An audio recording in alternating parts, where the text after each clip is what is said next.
Hello, everybody. Happy Monday. Welcome back to another episode of Joe Patrick on Football. My name is Joe Patrick. I cover the Atlanta Falcons for 92.9 The Game, and we have another exciting show today to do another roster projection after the team's latest preseason game. Another loss this time to the Tennessee Titans at home at Mercedes-Benz Stadium, 23-20. Not that that really matters whatsoever. It is kind of funny. I had a friend who remarked out of frustration, like, the Falcons always lose these preseason games, and man, it really does not matter. I mean, they're just getting through that thing. And if you were watching, you could just see how sloppy it was and how, the score, not that I have to preach this to any of you guys, but the score of these games really does not matter. And why we hardly even kind of go into what happens. In fact, I didn't even do a reaction show after this most recent game against the Titans because, frankly, considering they had joint practices this week, I felt like the best evidence of what was on display for both of these teams happened in those practice sessions, which we obviously talked about here on the show. So without out of the way, let's just go straight to what we've got on the roster. And I did a little something extra for this week's show, which is to kind of go into last season. If you're watching on YouTube, if you're listening to this on podcast, I would strongly recommend you check us out on YouTube for this particular show, at least, because there are some visuals that might be helpful to follow along with some of this stuff. You can watch us on YouTube at 92.9 The Game's YouTube channel, where you will see all the episodes of this show pop up for you.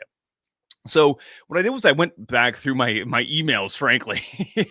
I probably could have done it some better way, like look at a transactions log or something, but I literally went back to my emails and looked at all the communications emails I was getting about the Falcons roster moves last season to just take a look at what happened from the day that cuts were made, which was on last year. It was August 27th, all the way up until the first game of the season. And here you will see some of the notable cuts that were made of players that did not make the initial 50-man, three-man roster who were released, or players like Chris Blair, Kevin King, Natrone Brooks, LaCale London, Zion Logue, a sixth-round rookie who they had drafted that year, and Carlos Washington Jr. Those are players that you may be familiar with at this point because they are still kind of on the team's radar, having played on the practice squad or for the team last season, and are on the roster bubble this year once again. And I wanted to highlight Chris Blair and Kevin King in particular because they fit something that I kind of predicted when we started doing these roster projections, which is not that big of a prediction, but it's Chris Blair and Kevin King were both released, cut, did not make the team, and yet were on the game day roster for week one. And not only were those guys on the roster, they were not, they were active for the game. They were up for the game. They were not inactive. In fact, some of the other players, like the rookies, Aroro, Brandon Dorlus, those types of players were not active on game day. So it's kind of funny that Chris Blair and Kevin King, I didn't go back to the game book to see if they played snaps in that game, but I would imagine they probably both did, at least on some snaps on special teams. So funny how that works out. And again, I just say that to point out that I think once again this season there will be players that I have cut on this roster who will be up and active and playing in week one against the Tampa Bay Buccaneers. So interestingly, after all those players were cut, you did have a couple notable ads that happened later in the week so the cuts happened on August 27th, like I said. On 8/28, the next day, they go ahead and basically re-sign a bunch of their players. They signed 13 players plus their one international developmental player who was a defensive end at the time. But they left them 3 open practice squad spots. And to the practice squad on the following day, so after they signed their own guys back, I believe this would have been after waivers cleared the following day, they signed Elijah Wilkinson to the practice squad and Khalid Kareem to the practice squad. And then the following day, then on the 30th, they signed another linebacker, Monty Rice, who I didn't add here. But they needed a linebacker, as you'll see in the next column, which is the practice squad composition. Because I wanted to look at just like what did the practice squad actually look like with regards to the positional breakdown. And then you will see the number in parentheses is the number of players they kept in that position on the 53-man roster. So at quarterback, they only had the two. They only had Kirk Cousins and Michael Penix Jr., which is really all you need. You don't need like an additional quarterback necessarily. Although you can, if you have a developmental guy in the system, you want to, give snaps to, then by all means, teams will do that. But in this case, the Falcons had their number one draft pick who they wanted to develop on the practice squad. So they wanted him getting the most snaps as possible. So they only had two quarterbacks. They only put one running back on the practice squad. That was Carlos Washington Jr. And they kept four running backs that year, which included Avery Williams, who was a returner, basically a dedicated returner. And it was Jace McClellan was the other one who was cut this year. So I only have them keeping three running backs at this point in time. So I would maybe imagine that they add two to the practice squad at least. But, these are just hypothetical numbers. We'll see. It just gives us kind of a ballpark of the numbers. So at wide receiver, they only kept five last year. I've got them keeping some more than that this year. And they had three wide receivers on the practice squad. That would have been Chris Blair. I don't have all the names written down. I think it was Dylan Drummond and maybe Jesse Matthews as the other one. At tight end, they only kept one tight end on the practice squad.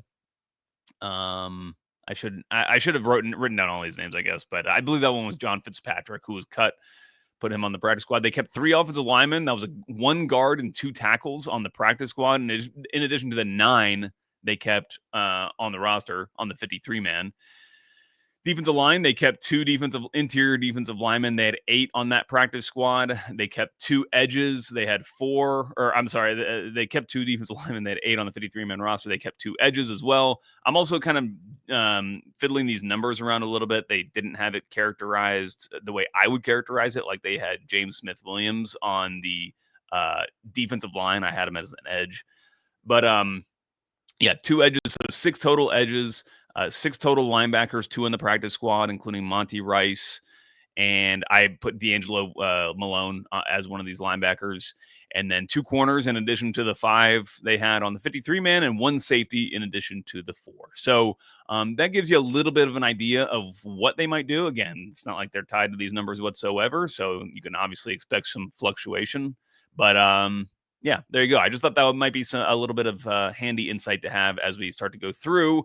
Let's start with the quarterback position. It's pretty straightforward here. No changes. Michael Penix Jr., Kirk Cousins, and Easton Stick, I expect will be the quarterbacks that are kept. A reason why you would keep 3 this year is obviously you could expect to lose Kirk Cousins at any point in time if a team comes calling for him and the Falcons feel like that's a deal they want to do. So to have another quarterback ready to go that's getting some reps, and we've obviously see Easton Stick get a ton of reps in this last game as Emory Jones was injured.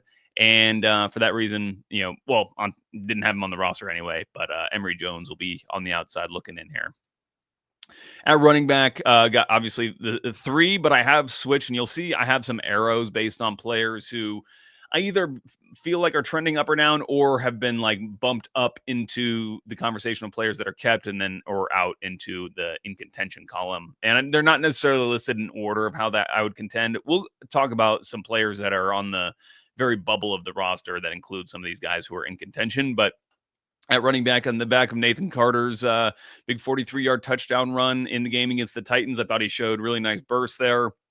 Carlos Washington Jr. has not been playing recently with a hamstring injury, so I think that's the perfect opportunity for Nathan Carter to jump up and, take that spot. He's getting the reps, and he's showing that he's got some explosive ability. So he, along with Bijan Robinson and Tyler Algier. At wide receiver, so this is where things get a little bit controversial for me, and I'm kind of sticking to my guns here to an extent. And we'll see if I'm right or wrong. Have come cuts. It's not controversial at the top here. Drake London, Darnell Mooney, Ray McLeod, Kadero Hodge. We know those players are on the roster. Casey Washington also has turned himself into an absolute roster lock. I think on the first projection, I had him off the roster completely. That is not even in question now. He did not play. He was fully rested for this game against the Titans. He is the Darnell Mooney backup in that X spot. And he's on the roster.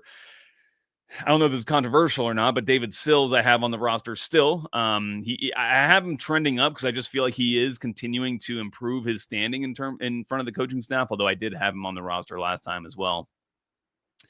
To me, he's the backup Z for this team, the backup, the Drake London clone, essentially. Drake London is the Z receiver for the Falcons. Darnell Mooney is the X receiver. The X receiver typically plays on the line of scrimmage and is running more vertical routes. Drake London is the receiver who plays off of the line of scrimmage, can be put in motion, is given more kind of option routes, finding soft spots in zone coverage, things like that. I think David Sills has shown an excellent ability to do exactly, maybe not exactly what Drake London does, but a decent enough version of what Drake London does, which again, it's kind of the clone. And Casey Washington, similar to Darnell Mooney, where he's a guy who you just want him on that line of scrimmage, getting off as fast as possible, trying to stack that corner and get upfield and be able to make plays. It's interesting because Kaderil Hodge has always been kind of postured as the Drake London clone, but I just haven't seen that really in practice. I haven't really kind of just seen him used in that role. I've seen David Sills used in that role. And frankly, I think Kaderil Hodge is he's such a jack of all trades player. I think he could play in kind of any of these roles. I think that he's not necessarily a clone in the respect that we've talked about them on the show and that Raheem Morris has talked about that. But I think he's just kind of a very versatile piece who you could slot in any one of these positions and is obviously a key special teamer in contention. This is kind of where it gets controversial. Chris Blair, I do have trending up. I mean, the guy keeps showing up in these preseason games as another long touchdown catch. That's 2 for 2 for him so far in preseason. But to me, Chris Blair is just very firmly in that X role. And that's where I just don't see, he's not above Casey Washington at this point. And there's debate between whether it's Blair or Sills.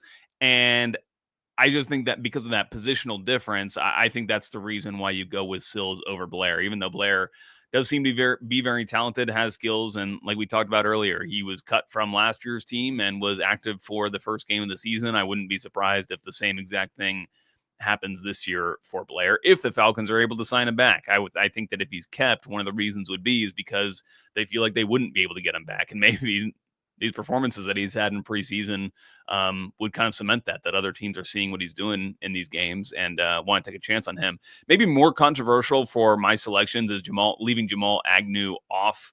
He is basically what Avery Williams was last year on this Falcons roster, which was just a dedicated return man who, yes, had a position, but generally was only playing on special teams.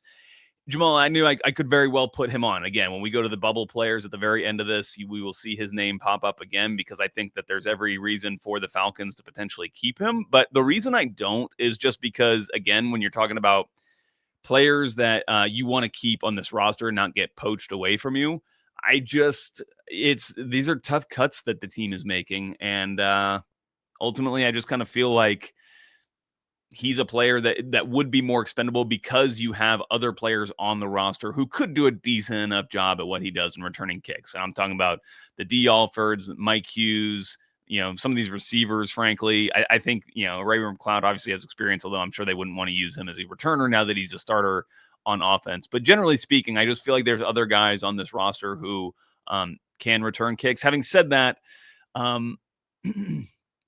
the offense is light in numbers, how I have it. I've got the team keeping only 23 offensive players, and what would that be, 27 on defense? So if you were to even it out a little bit, Jamal Agnew would probably be the very next name to get put on. At that point, you would also be carrying 7 receivers, but, you'd only have 3 running backs. Last year, the team had 4 running backs. That included 2 that barely never played. So I don't think it really matters all that much what your wide receiver number is by the end of it. At tight end, pretty straightforward here. No changes, actually, from the last one we did. Kyle Pitts, Charlie Warner, Tegan Quatoriano. This is pretty much locked up. I mean, there's nothing changing here. I do believe Felipe Franks will be a player that the Falcons want to put on their practice squad. At offensive line, we have some changes, as you can see with the arrows here. No need to talk about the top guys, down to Storm Norton. And that's where this conversation starts to get interesting. Excuse me, and what the whistle there. Okay, so I've got Joshua Gray and Elijah Wilkinson bumped up onto this team. I don't feel strongly about it, to be honest, but a couple reasons. One, Joshua Gray, I thought it was notable that he played every snap in the preseason game. One of the only players, maybe the only player, to play every single snap for the team. It's probably also just like a numbers reason for doing that. That, they didn't have enough players on the backup offensive line to replace him. So you might as well keep him in. He's obviously a developmental player. So you want to see as many reps of him as possible. I don't necessarily think the fact that he played every snap means it's good for him for making the team, but I do just think that based on the fact that they wanted to see more of him, I think they're interested in developing him. They wouldn't want to leave him to get poached. So might as well carry him on the roster, considering none of these guys are really showing that they're, all that talented of players and are really going to be, you know, very high priority targets for either the Falcons or any team around the league. I also put Elijah Wilkinson into this offensive line group. He's clearly a player that this team and this front office likes. I mean, he was a starter for the vast majority of the 2022 season, was a priority, signing for them last year after he was cut and put on the Falcons practice squad. So he's very familiar with Dwayne Ledford and the offensive scheme here. Obviously, it's a new offensive coordinator from what he had under Arthur Smith initially, but the same run game concepts with Led, and they also interestingly started him at left tackle in the preseason game. Brandon Parker was demoted, and I think that was an interesting move by the Falcons, probably also to just see what kind of versatility Wilkinson could offer in that role. I would not say he was good. Once again, the backup offensive line was pretty much inarguably the worst unit of the Falcons team on either side of the ball. But again, I think just the familiarity they have with him is a reason why they would keep him. They may not be shy to cut him if there is other players that become available on the waiver wire. And I do think I was talking to a colleague during the Titans game, and he played in the NFL, played offensive line in the NFL. And I said, I kind of was joking, but not joking, that the Falcons outside of, after Storm Norton, any other lineman could come from a player that's on some other team right now. I don't think that any of these guys necessarily are like knocking down the door to be on this roster. So I just think that to make up some numbers, to keep some numbers on the initial 53-man roster, you keep one, a player you're familiar with, and two, a player that you think has some potential in a position of need in Joshua Gray with that hopefully center versatility that he'll have, although he hasn't played there yet. And then in contention, Jack Nelson I've got coming off the roster.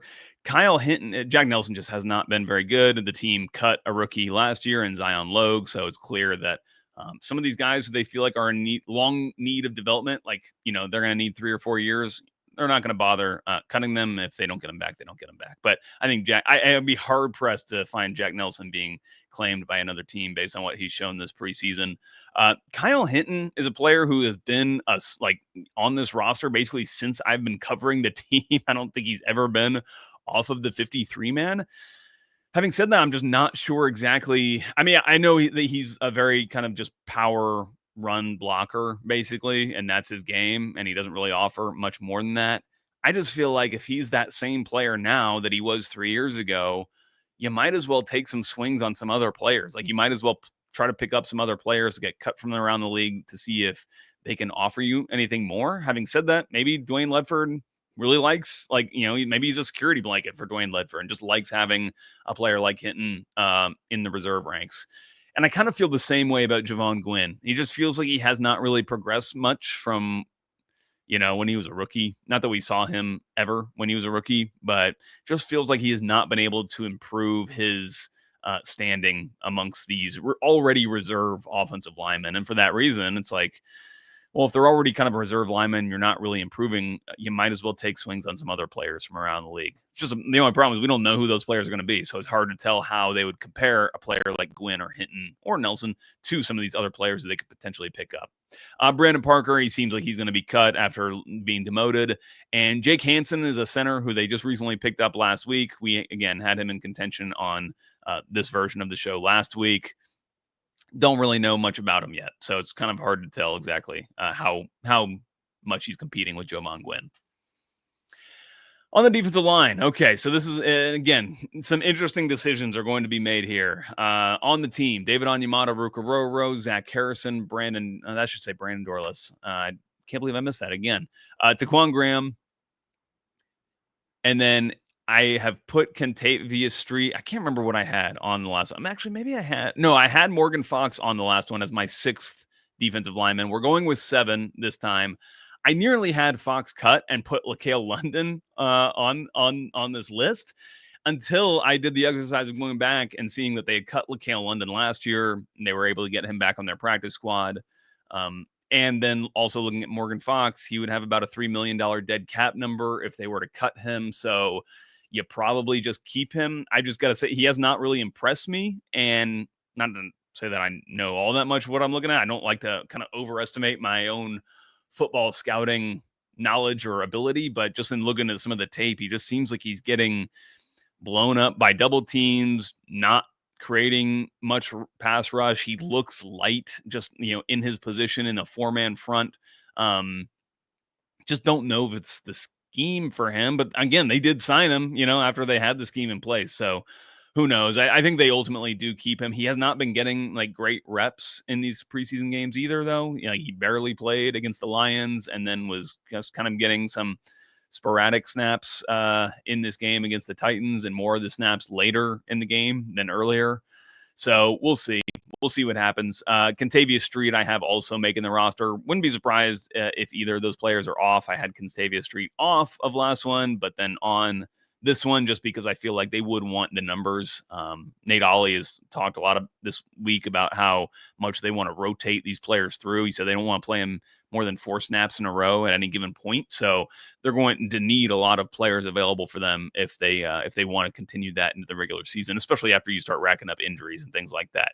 And then in contention, I do think LaCale London will be a priority for this team. And Simeon Barrow, I think, is starting to increase his standing a little bit. We're starting to get a little bit more evidence that the team, and Nate Ollie in particular, likes him. It's kind of interesting because these are all the names that you see on this page are all the defensive linemen that are in camp. So there's no names left out, and most of them are making the roster. So I think they like all these guys, frankly.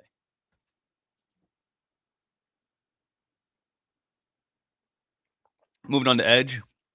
Again, pretty simple here. I've got basically all the edges in camp making the team. Leonard Floyd, Arnold Ebiketie, Jalen Walker, who missed with a groin injury, I believe it was, or a quad. I'm sorry, it was some soft tissue injury. James Pierce Jr., of course. Khalid Kareem was rested for this game.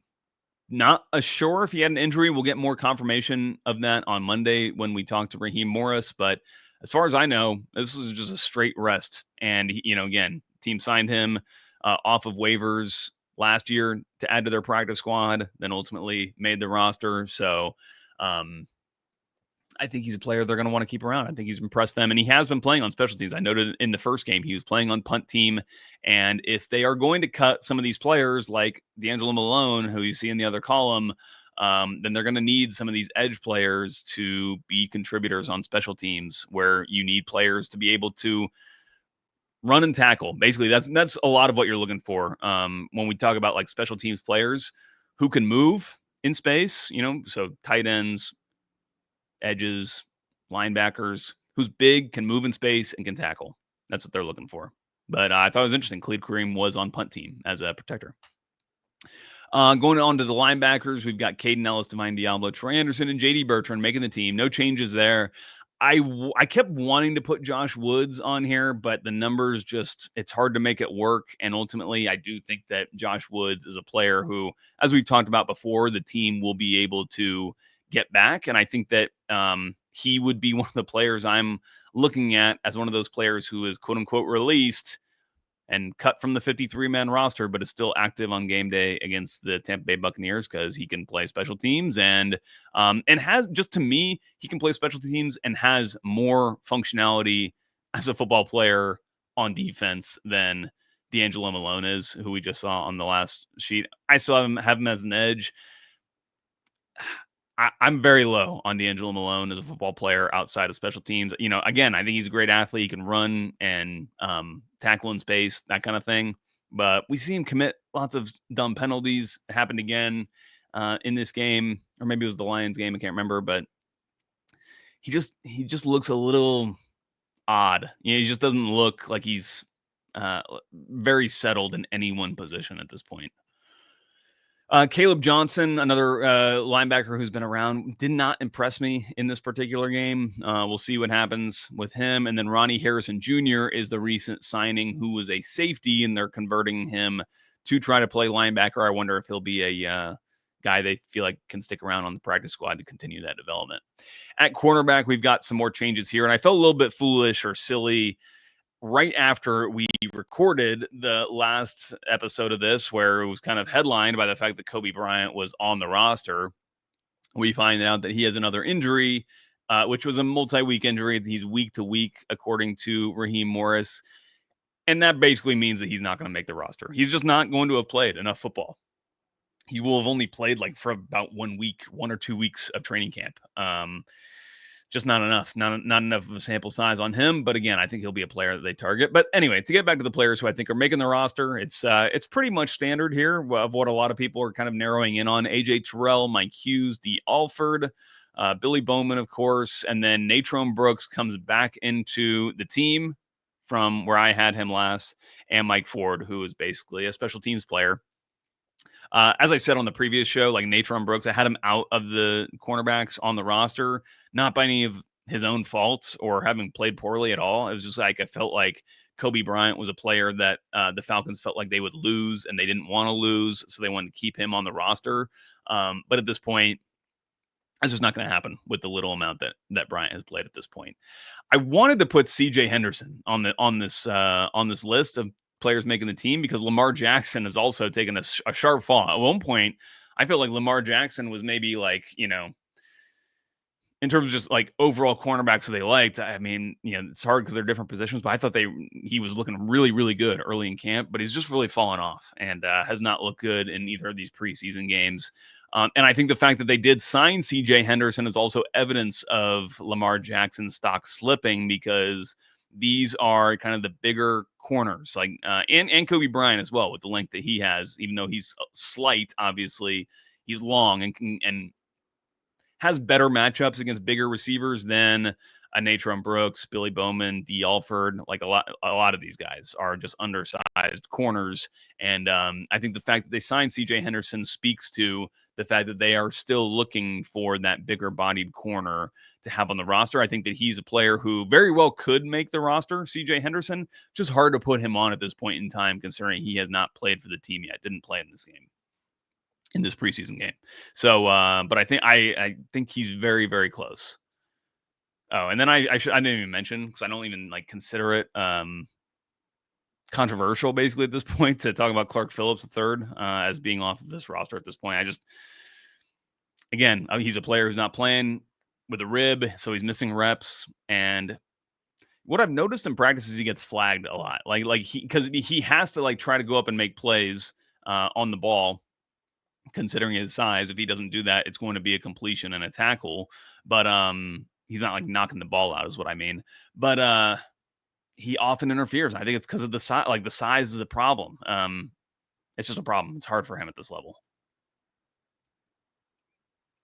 And then finally, the safeties. Again, no surprises here. It's the same list of Jesse Bates, Jordan Fuller, Xavier Watts, and DeMarco Helms, with Josh Thompson, who I think has looked good in the preseason games. Could be a wouldn't be surprised at all if he's a priority for the practice squad, and Henry Black. So here's the final sheet of like players who I think are on the bubble and therefore going to be like priorities for the team to sign. So basically last year we saw that there was essentially 13 players from the cuts that they really want to sign, in addition to the one international player.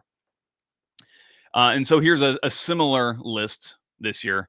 Chris Blair, C.J. Henderson. This is a little bit more in order. It's not fully like an order, but I think it's somewhat. Chris Blair, C.J. Henderson, Josh Woods. Again, Woods and Blair are players who I feel like could be on the field for the Falcons week 1 if they're able to keep him. Same with Jamal Agnew, frankly. Kobe Bryant, still think they like the potential there and want to continue to develop him, obviously. LaCale London, the team cut him last year, put him on the practice squad, so could see that.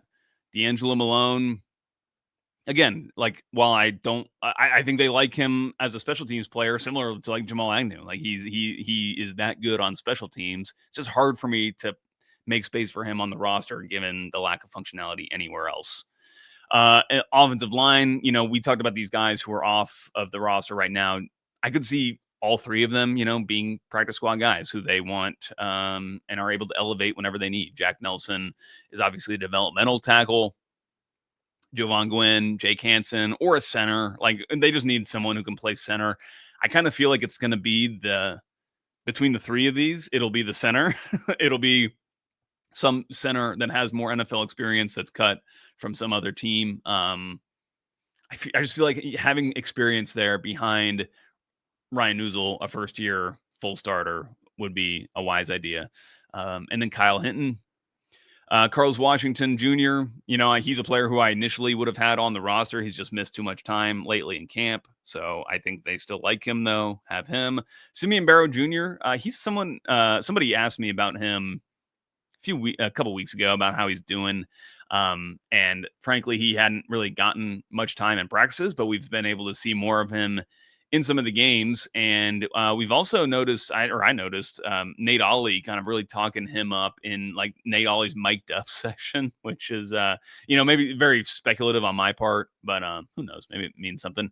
And then Felipe Franks, again, special teamer, who's useful, and wide receiver Nick Nash, who I think has shown some good ability to, again, be one of those Z receivers, I think, who can kind of run shorter routes, maneuver himself into space, get yards after the catch, that kind of thing. So that's going to do it for today's show. Hope everybody enjoyed it. I know everybody agreed with everything that I said, every single decision that I made.